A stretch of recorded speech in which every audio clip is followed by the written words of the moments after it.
Michael John Anderson is an American, formerly a resident of Savage, Minnesota, who, in 2009, was convicted of having murdered Katherine Ann Olsen in October 2007. Because Anderson met Olsen through Craigslist, a popular classified advertising website, the media dubbed him a Craigslist killer, a generic term for killers who find victims by placing or responding to ads in Craigslist. Anderson was the first killer given this title in news accounts. Michael John Anderson, aged 19, murdered Katherine Ann Olsen, a 24-year-old theatre and Hispanic Studies graduate of St. Olaf College and temporary nanny, on October 25, 2007, in a Minneapolis, Minnesota suburb after seeing an ad for her services as a nanny on Craigslist. Despite an uneasy feeling in her gut about the person she was about to meet, Katherine Ann Olsen showed up for a new babysitting job at a dilapidated house in Savage. She was there to watch a child between 10:30 a.m. and 5 p.m. Before heading out, she mentioned to her roommate that her new employer seemed kind of strange. She placed the last cell phone call to Amy's phone just before 9 a.m. A short time later, authorities say, she was met at the house by a 19-year-old Michael John Anderson. Authorities say Anderson lured Olsen, 24, to his family's split-level house, somehow got her upstairs to his bedroom, where he shot her in the back with a .357 handgun, dragged her downstairs, and tied her ankles in red twine. The new details in the Craigslist killing emerged Tuesday as Anderson was charged in Scott County District Court with second-degree intentional murder. At one point, he told police that another person had killed her and that a friend thought it would be funny.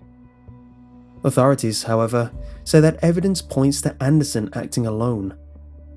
They say he stuffed Olsen's body in a sleeping bag in a trunk and drove 5 blocks away before ditching the car in Kramer Natural Preserve in Burnsville.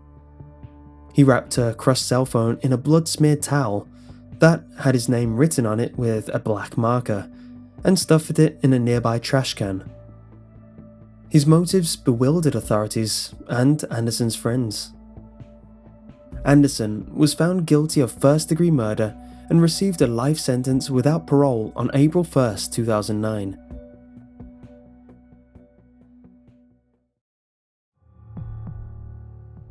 Born in Sherrill, New York, on February 12, 1986, Philip Markov was a second-year medical student at Boston University when he was arrested for the murder of masseuse and former call girl Julissa Brisman, who he met through a Craigslist ad. Markov was then connected to 2 previous robberies and, on August 15, 2010, law enforcement officials found Markov dead in his jail cell after an apparent suicide. Markov's idyllic plan came to a halt on April 20, 2009, when he was arrested during a traffic stop south of Boston. According to reports, Markov and McAllister were headed to a local casino with several $1,000s in cash. Markov, who was under police surveillance for several days before the arrest, was accused of murder, armed robbery, and kidnapping. He reportedly had no previous criminal record. According to law officials, Markov answered a Craigslist ad for a massage service. He met a 26-year-old masseuse and former call girl, Julissa Brisman, at the Copley Marriott on April 14, 2009. Brisman was found unconscious with multiple gunshot wounds at the hotel later that evening. She was transferred to Boston Medical Center, where she died from her injuries. Police say the confrontation between Brisman and her killer seemed to have begun in an attempted robbery and ended when Brisman fought the zip tie restraints that bound her. Surveillance video from the hotel where Brisman was slain showed a tall, clean-cut, young blonde man in a black windbreaker matching Markov's description leaving the property. An electronic trail allegedly linked Markov to another robbing of a second woman at the Westin Hotel in Boston. Cops say the previous attack occurred on April 10, 2009, when a 29-year-old woman advertising as an exotic dancer on Craigslist was attacked, bound, and robbed of a debit card and $800 in cash. Police in Rhode Island also believe Markov tried to rob a woman at a Holiday Inn that same month.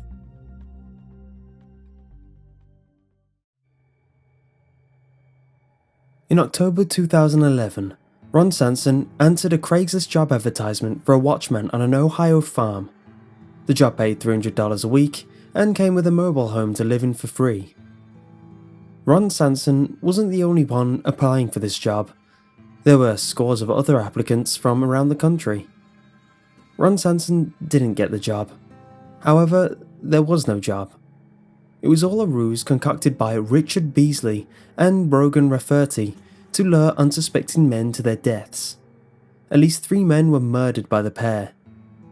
Richard Beasley was a self-proclaimed preacher with an extensive criminal record in Texas and Ohio. Brogan Rafferty's parents, Michael and Yvette, trusted Richard Beasley. They trusted him enough to mentor their teenage son. He was a man of God after all, so when the ex-con took the teenager under his wing and became his spiritual mentor, they thought that was good. The known murder victims were Ralph Geiger, 56 of Akron, Ohio, David Pauly, 51 of Norfolk, Virginia, and Timothy Kern, 47 of Massillon. However, there may be more. The victims each answered a phony Craigslist ad and were hired. They were instructed to bring their belongings since they were going to live on an Ohio cattle farm. The killers had targeted older, single, unemployed men whose disappearances would likely go unnoticed for a long period of time. Their scheme was nearly foolproof. Its only weakness was one of their victims, Scott Davis, got away. Scott Davis, 49 of South Carolina, answered the Craigslist ad. On November 6, 2011, he met up with both killers for breakfast in Marietta. Neither Beasley or Rafferty acted odd or nervous. Scott Davis detected no hint of danger. After breakfast, Mr. Davis was driven by his employers to a remote Noble County farm. The car stopped on a desolate road, and the men got out to walk because a landslide had closed the road up ahead. At least that's what Mr. Davis was told. The 3 men began walking through a heavily wooded area. And, in the words of Scott Davis, "I heard a curse word, I heard a gun cock, and I knew I was in trouble." He spun around and found a handgun pointed at him. He instinctively knocked the gun aside but got shot in the arm. Mr. Davis then ran for his life with Beasley shooting at him. He then hid in a partially dried up creek bed listening for the killer's car, and walked for help 7 hours later. Incredibly, Mr. Davis managed to reach a neighbouring house 2 miles away in the dark. He called 911 from there. Mr. Davis had to go to surgery to remove the bullet from his elbow, and he spent 5 days in hospital. On November 11th, 2011, a woman from Boston called the sheriff's office to say her twin brother, David Pauly, was missing since October 22nd. David Pauly had answered a Craigslist ad. Investigators linked the missing man with a wounded robbery victim. Deputies then headed to the Noble County farm to search for any evidence of David Pauly. Their search revealed an empty, hand-dug grave that they believed was intended for Mr. Davis. They kept searching, now with the FBI and cadaver dogs. On November 15th, they found remains in a shallow grave. It was David Pauly. He had been shot to death. Investigators traced the Craigslist ad to a computer IP address in Akron, which led them to the man of God, Richard Beasley. His cell phone was then tracked by the authorities, leading to his apprehension. Beasley was arrested on November 16, 2011 in Akron, and was taken to an FBI office where he was interviewed. Rafferty was arrested that same day. Both he and Beasley wound up at Summit County Jail.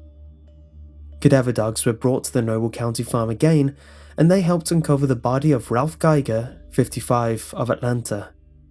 Mr. Geiger had been shot to death on August 9, 2011. Timothy Kern, 47 of Massillon, was last seen alive on November 13, 2011 after driving to Akron for the job. Mr. Kern was shot in the head 4 times. His body was found near an Akron area shopping mall, buried in a shallow grave. Beasley and Rafferty both found themselves charged with aggravated murder and attempted murder. Beasley was also charged with drug trafficking, compelling prostitution, and fugitive from justice charges. Although Brogan Rafferty was tried as an adult, his being a teenager meant the death penalty was off the table.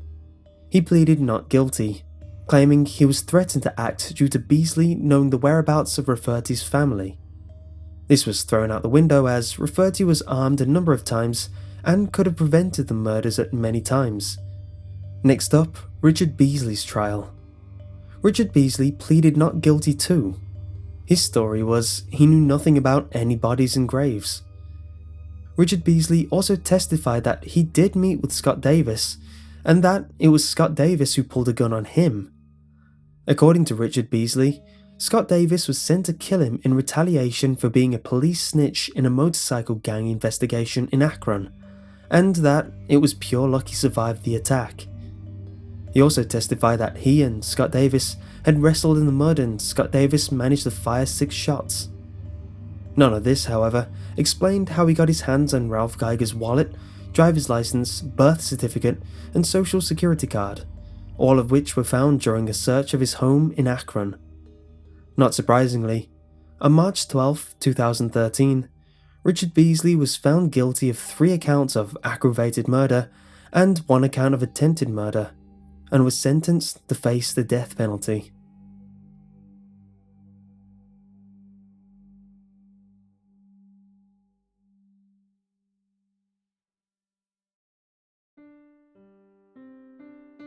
John Cates is an American student who was convicted in 2011 of murdering George Webber, a popular radio reporter, in March 2009.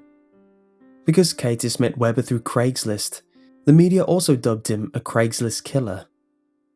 On March 25, 2009, police arrested 16-year-old John Cates of Queens, New York, for the murder of the former radio reporter George Webber.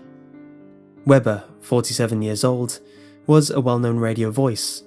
During an extended career, he had worked as an on-air reporter for WABC in New York City, KGO in San Francisco, and KTLK and KMPC in Los Angeles. Cates confessed to the crime when apprehended. He said that he was a Satanist, allied with the teaching of Anton LaVey and the Church of Satan, and also claimed to be a sadomasochist. He told police that he had responded to his victim's advertisement on Craigslist for rough sex, but stabbed Webber in self-defense after Webber tried to stab him. Webber's body was found bound, and he had been stabbed 50 times. On March 26, 2009, despite his original confession a day earlier, Cates pleaded not guilty to the charges of second-degree murder and weapons possession. He was held without bail. His lawyer has told reporters that, although the pair originally met through Craigslist, they had an ongoing relationship. Following mistrial, Cates was retried and convicted in November 2011.